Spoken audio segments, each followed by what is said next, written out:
It happens at the worst possible moment. You're in a normal conversation, and suddenly your throat tightens. Your eyes fill. You try to stop it.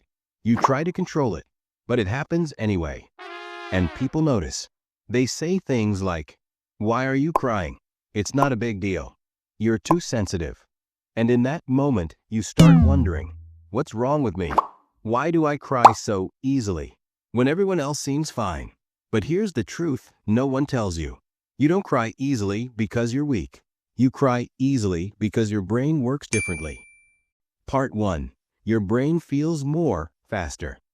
Your brain has something most people don't. A lower emotional filter. Most people's brains delay emotional reactions. They suppress. They mute. They postpone feelings. But your brain doesn't delay emotion. It processes it immediately. This is called high emotional sensitivity. Your nervous system detects emotional meaning faster than average. You don't just hear words. You feel intention. You don't just see events. You feel their impact, which means you experience emotions in real time, while others experience them later or never.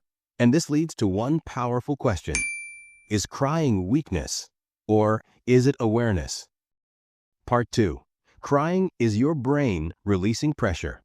Your brain is constantly processing emotional load, stress, memories, pressure, disappointment, emotional tension. Most people store these emotions. You release them through tears. Crying activates your parasympathetic nervous system, the system responsible for calming your body. This is why, after crying, you often feel lighter, not worse, better. Because crying isn't losing control. It's emotional regulation. Your brain isn't breaking down. It's resetting itself. But here's what most people misunderstand. The people who cry easily often recover faster. Part 3. You notice what others ignore. You notice tone shifts, energy changes, micro-expressions, silence, meaning behind words, things others completely miss. Your brain processes emotional information deeply. This is called high emotional awareness. You don't just observe life, you absorb it. And while this makes you more emotionally reactive, it also makes you more emotionally intelligent.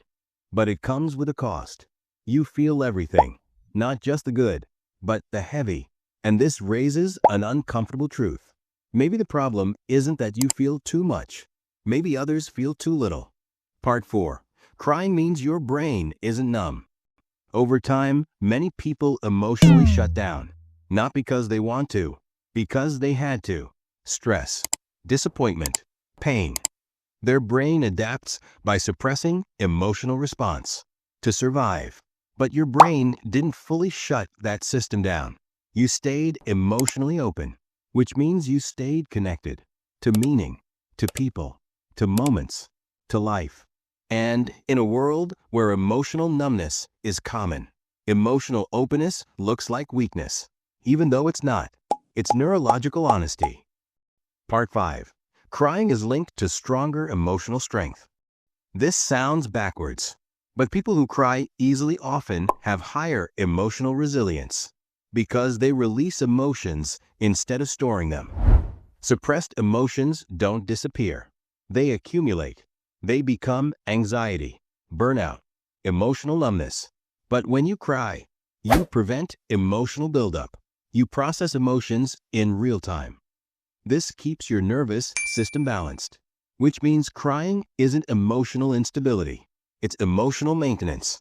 Part 6. Why some people lost the ability to cry. This might be the most important part. Many people didn't stop crying naturally. They trained themselves to stop because they were told things like, "Stop crying, be strong, don't be weak." So their brain adapted. It suppressed emotional expression, not because they became stronger, because they became protective. But emotional suppression has consequences. You stop feeling pain, but you also stop feeling joy, connection, meaning. You don't just suppress sadness, you suppress life, which leads to emotional numbness. And this explains something surprising. The people who cry easily are often the people who stayed emotionally alive. Part 7. The truth most people realize too late. You were never weak. You were never broken. Your brain simply stayed open. Open to experience. Open to meaning. Open to emotion. While others closed themselves to survive, you stayed connected. And yes, that makes life heavier sometimes. But it also makes life real. Because the ability to feel deeply is also the ability to live deeply. The real question isn't, why do you cry easily? The real question is, would you rather feel everything or feel nothing at all? Comment down, I feel deeply, because the people who do understand life in a way others never will.